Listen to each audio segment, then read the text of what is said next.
Now, fair Apollo, our nuptial hour draws on apace, and yet I am forlorn, full of angst. I'm here with my complaint against my child, my daughter Hermia. Stand forth, Demetrius. A stellar mate.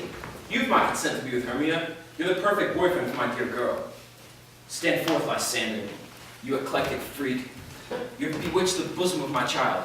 With cunning you have filched my daughter's heart, turned her obedience to stubborn harshness. Stand forth, dear Hermia. If you do not agree to be with good Demetrius, you will no longer call this palace home. What say you, Hermia? Be advised, fair maid. To you, your father should be as a god. Demetrius is a worthy gentleman. So is Lysander. In himself he is, but in this kind wanting your father's voice. The other must be held the worthier. I would my father looked, but with my eyes. Rather your eyes must with his judgment look. I entreat you, father, to pardon me. I know not by what power I am made bold. But I beseech you, sir, that I may know the worst that may befall me in this case, if I refuse to date Demetrius. Say goodbye to family and fortune, and abjure forever the society of men.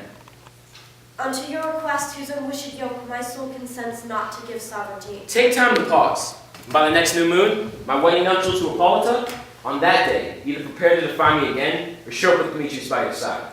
Only then will you receive your rightful inheritance, and remain welcome here. Relent, sweet Hermia. And Lysander, you with thy crazy title is my certain right.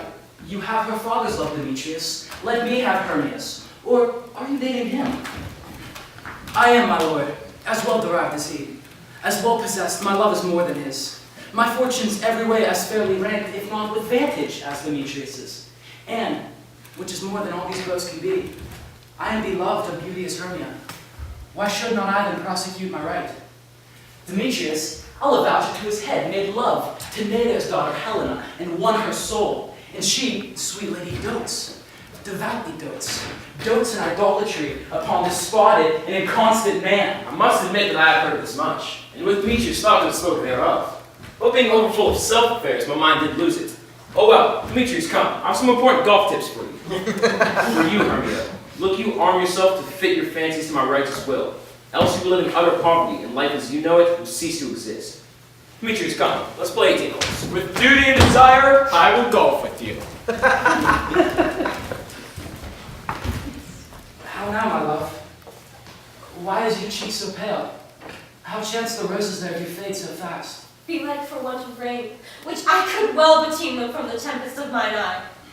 For aught that I could ever read, could ever hear by tale or history, the course of true love never did run smooth, but either it was different in blood.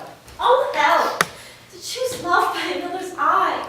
Or, if there were a sympathy in choice, war, death, or sickness did lay siege to it, making it momentary as a sound, swift as a shadow, short as any dream.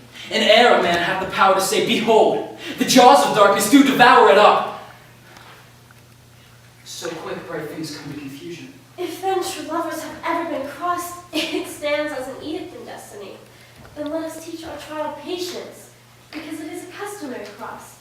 As true to love, as thoughts and dreams, wishes and tears, poor fancies follow us.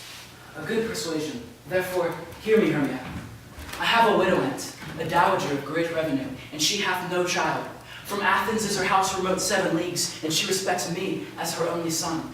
There, gentle Hermia, may I be with thee. And to that place the sharp Athenian law cannot pursue us. If thou lovest me, steal forth thy father's house tomorrow night, and in the wood, a league without the town, where I did meet thee once to do observance to a morn of May.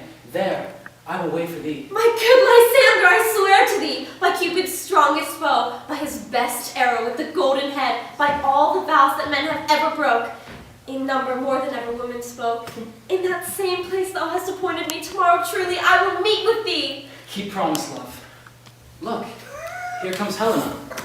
Hey Helena, what's up? You look great today. Ha! You really think I look great? You should get your eyes checked. Demetrius thinks you're the great-looking one, not me. If only good looks were contagious, maybe I could catch some of them. My tongue would be infected with your much sweeter voice. Oh, please teach me how to be more like you, because you're the one who's won over Demetrius's heart. I scorn him that he still wants me.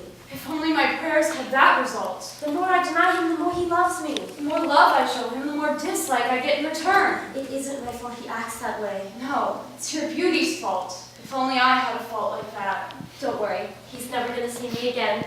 Lysander and I are running away. Helena, we'll let you in on our plan. Tomorrow night, when the moon is shining brightly on the water, we're going to sneak out of the city. We're going into the woods, where you and I used to lounge in flower beds. That's when we'll meet. And from there, we'll turn our backs on this city so we can be together in peace. Goodbye, my friend. Pray for us. And I hope you're able to win over Demetrius' heart. Keep word, Lysander. We must starve our sight from lover's food till tomorrow, deep midnight. I will, my Hermia. Goodbye, Helena. I hope things work out with Demetrius. How happy some or other some can be! Through Athens I am thought as fair as she. But what of that? Demetrius thinks not so. He will not know what all that he do know. Love looks not with the eyes, but with the mind, and therefore is winged Cupid painted blind. For ere Demetrius looked on Hermia's eye, he hailed down oaths that he was only mine. And when this hail some heat from Hermia felt, he dissolved, and showers of oaths did melt. I will go and tell him of fair Hermia's flight, and then to the woods will he tomorrow night pursue her. And for this intelligence, if I have thanks, it is a dear expense. But hearing me nigh to enrich my pain, to have a sight thither and back again,